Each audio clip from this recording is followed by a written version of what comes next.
Welcome back to our Richest YouTube channel. In today's class, we'll be learning how to make this beautiful ruched ruffle skirt. So the ruffle is cut together with the bodice of the skirt, and it is very simple to make. If this is what you like to learn, kindly stay tuned to the end of this tutorial. Thank you. Okay, so to make this skirt, I'll be using this silk fabric. You can actually use any fabric of your choice, and it is actually very simple. So now I'm using the length of this fabric. This fabric is by 60, so I'm maintaining the 60 inches. That's the length of the fabric. So the longer the length of the fabric you're using, the more rush you have on your skirt. And to know the width that I'll be using to fold my skirt, you just need to measure your round hip measurement. So in this case, the round hip measurement I'm working with is around 39 inches. If I divide that by 4, it's going to give me almost 10 inches. Okay, so I'll have my 10 inches like this. So you can see I have 10 inches like this. And you're going to add extra allowance for the flounce that will be on the ruch side of your skirt. So it depends on how long you want the flounce to be.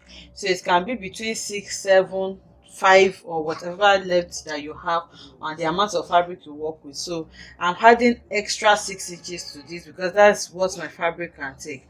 So in all, the 10 inches I measured for my skirt, I approximated it to 10 inches because in case you are using a rope to drag the ruch, you don't want your skirt to be too tight, so that you can easily adjust it when you wear it. If it is too tight, it may be a bit difficult for you to adjust. So I'm maintaining the 10 inches for my hip, and then I'm adding 6 inches allowance to it. So 10 plus 6 is 16 inches. So I'm using these 16 inches to fold my fabric. Okay, so it means the front, remember this is the front and it is unfold. So if it is not unfold, it means I'm going to be having 32 inches. I hope you understand that. So now to start drafting, the first thing you need to do is to measure 1 inch from your upper part here. It's actually very important to measure 1 inch, and then you make your 1 inch into a straight line. So I already measured this, so I'm just trying to make the line bolder. And like I said, I'm using a silk fabric, so it shifts a lot. I have to hold it with pin, and then I'm being careful with the way I'm marking my chalk. So now I have 1 inch extra on this, so this becomes my actual starting point, which will double as my waistline. And this skirt is actually a high-low skirt, so you have to measure your hip line from where you're going to be placing your skirt. So this skirt is also going to be having a 2 inches band, so you have to factor that into your measurement. So now I'm just going to place my measurements 2 inches away from my actual, so this 2 inches is for the band. Now my skirt length is, my hip line is actually 12 inches. So it's 12 inches because this skirt is going to be very high waist. Okay, it's going to be on the upper part of the waist. That's why I have 12 inches. You need to measure that on your body. So after taking these measurements, now the next thing to take is my circumference measurement. So for the waist, you need to take the circumference of your waist measurement. And for me, the waist I'm working with is 30 inches. 30 divided by 4 is going to give me 7.5. So I have 7.5 inches here. I'm not going to be adding any allowance to this because this skirt is not going to be having any dart. Okay, and before I forget, you need to measure all these measurements that you are doing. You have to mark it on the right side of your fabric because you're going to be sewing this skirt on the right side. The 7.5 inches you mark there, you can decide to add maybe ½ inch ease to it if the 7.5 measurement is taking really tight on the body, or ¼ inch, just for it to be a little free there. But it's the waist measurement, so you should be sure that it's not going to be too free because you don't want it to be coming down when you wear it. So here I'm going to be taking my hip measurement, which is 10 inches here. Okay, so I'll connect from my waist to my hip. Should use a slightly curved ruler. So I'm connecting it to the 7.5 inches that I marked there. Okay, so this is the measurement from my waist to my hip. Okay, so the hip measurement that I have here, which is 10 inches, I'm going to measure and take it down all the way to the M line. So I'm just going to maintain the 10 inches that I have all the way to my M line like that, and then I'm going to continue to measure it. So the difference between this and the back bodice is the zipper allowance. Okay, so everything that we have done here now, we're going to replicate it on the back, but the difference is just that there is a zipper at the back, so we're going to be including a zipper allowance to the back body. So I'm maintaining the 10 inches up to the hem line, and like I said, the total length of this is 60 inches, which is the length of the fabric. So you continue marking it like that till you get to the hemline. So after this, now I'm going to fold another fabric again to cut the back panel.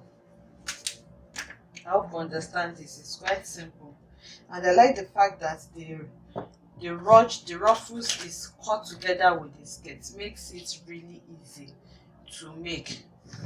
It's not so difficult. Okay, so we have this now. So after marking this on this side, like I said, you have to mark on the right side of your fabric because you're going to be sewing on the right side.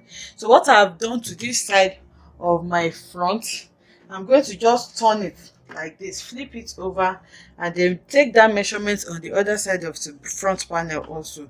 So now on my waist here, I'm going to take the same 7.5 inches that I did for the first one. I hope you understand that. I just flipped the fabric, and then on the hip, I've measured my hip and I ruled this also, and then I went up by 1 inch for my waist also.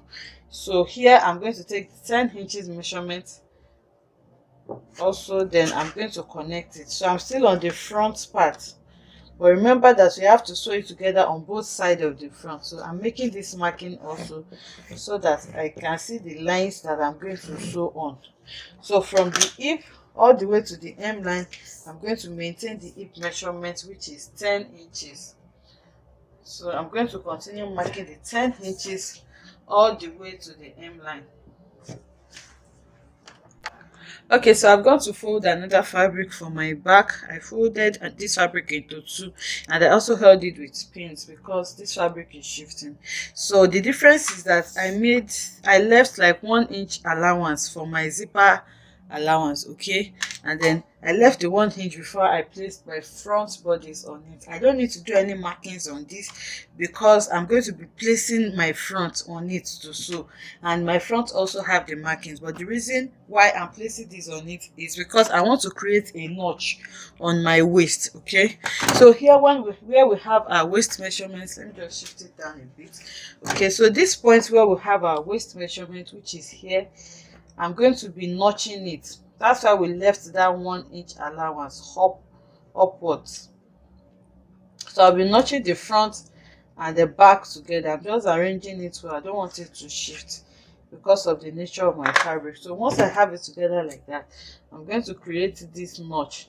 Okay, and this notch, I'll make sure that it doesn't pass my 1 inch allowance that I left. Okay, so you can see it now. You can see the notch that I have there. So now the next thing I'm going to do now is to take this fabric. So you can slash open your zipper allowance. Okay, but before then, I'm just going to explain what I want to go and do next. So now I'll remove the pin here so that I can open this front bodice up. So when I open it up, this is what I'll have. Okay, let me just keep this aside. So when I open this front, this is what it's going to look like. I can see that I have my markings on my fabric already. Okay, so it's open now, and we can see clearly the shape that we have for our front bodice. I hope you can see it. You can see our shape. This is the waist, this is the hip. So the notch that I made, this is the notch that we have. You can see the notch is going to separate the actual waist measurement from the allowance that we have there for our flanks. So now what I'm going to do now is to take this allowance part. I'm going to leave this waist part, my actual waist measurement, then I'll go over to the allowance, then I'm going to hem it. So I'm going to be folding it like this into 2 by half inch like this, and then you're going to sew on it. So when you sew on it, it's going to separate it from the actual waist measurement. You can see how the actual waist measurement is standing. So now you're going to hem it here, hem it on the side also, and also on the hemline, and then on the other side also I'm going to be folding it, and then I'll hem it, and then hem it on the side, and everything that I've done here I'll do exactly the same for the back also, then I'll bring it back to you. Okay, so I've gone ahead to hem it. Let me just show you what I've done. So I hemmed it, and you can see the 1 inch allowance that I left here. So I hemmed it here and also on the sides, and I did the same thing for the second side also, and for the back panel. So this is the back. I went ahead to sew my zipper allowance, okay, so that it will be easier for me to work with. I'll still open it when I'm ready to put my zipper. So I just sewed the zipper allowance by the 1 inch allowance that I left, and also here the 1 inch extra that I left, I hemmed the side, leaving just the actual waist measurement, okay, like this. So I hemmed it on the left, the flounce area here, and then on the sides. So now the next thing is for me to just sew them together, and to sew it together I'm going to lay my back panel like this, and then I'm going to lay the front on it. So remember, we did our markings on the front, so this is going to make it a lot easier for us. I'm just going to take it to the sewing machine now and then follow up with the markings that I already made. So the first thing is just to match the notches together, okay, and I'm going to be working with my pins here because, like I said, the fabric that I'm working with shifts a lot, so they have to match actually if you did not make any mistake in your sewing. So now I'm pinning it in place, and then I'm going to take it to the machine now and just follow the line. I hope it's still visible, the marking that I did for my shaping.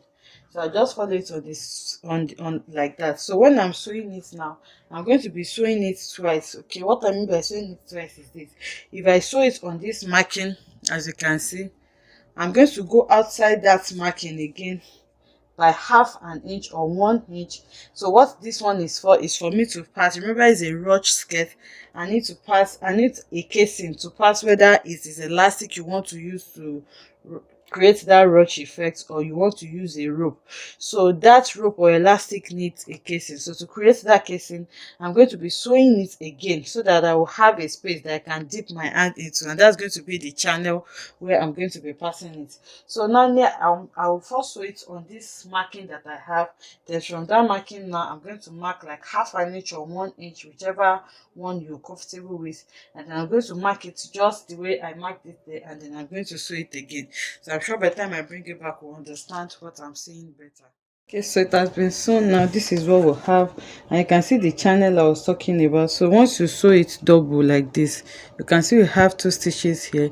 So in between it, you'll be able to pass your elastic band. I'm using elastic for this actually. I'm not using a rope. So you can create a rope with your fabric, or you can just use a bias to do a matching color of bias to create a rope, then you pass it through it. But this fabric is so soft and is shifting, so I'm just going to be using elastic for mine. So the length of the elastic is the length that you desire for your skirt, so you just use that length to cut out elastic, and you cut 2 of the length for each of the skirt. So after cutting it, you just pass it through the channel that you created, and then when you pass it to the end, you sew it at the tip, at both tips, just to hold it in place together. So now I'm passing it, and then I'm dragging it. So when you're dragging it, be careful that you don't drag everything inside your skirt, okay? So you just pass it now and drag till you get to the end part. Okay, so I've got the elastic on both sides now. I have the tip of my elastic here. So before I stretch it out, I want to take it to the sewing machine now, and then I'm going to hold this elastic part with stitches so that it doesn't move. So this is it for the other side also, and I'm being careful. So I'll take it to the machine now and then hold this place with stitches, then I'll bring it back so that we can see what we have. Okay, so now we've secured the elastic, and this is what we have. You can see how stretchy it is. So like I said, you can either use elastic for this, or you use your rope or your bias. So the difference between this is, with rope or bias, you can adjust the length or how close together you want your ruch to be, but with elastic it's kind of permanent, but you can also stretch it once you wear it on your body. So this is the flounce part, and like I said, it is cut together with the skirt, so it makes it easier. So now I'm going to fix my zipper. Okay, I've opened the zipper allowance. I'm going to fix my zipper, and then you're going to fix your 2 inches band on the waistline. Remember, we subtracted 2 inches from our actual measurement when we were dressing. So now I'll take this to the mannequin so that we can see what this is looking like. Then I'll fix that cuff part. Okay, so this is what the skirt is looking like. You can see the band is fixed now, and these are the drapes. So that is why I said you should not take your measurement too tight, so that it can give room for the skirt to bounce. The way it bounces like this, and it just goes straight to the hem line like that. So you can see how simple it is to make this skirt, and it is beginner friendly. So this is a ruffles on the side of the skirt, and it goes all the way to the hem also. I hope you enjoyed this tutorial. If you enjoyed it, let us know in the comment section. Like, comment and subscribe to our channel, and I'll see you in the next one. Bye.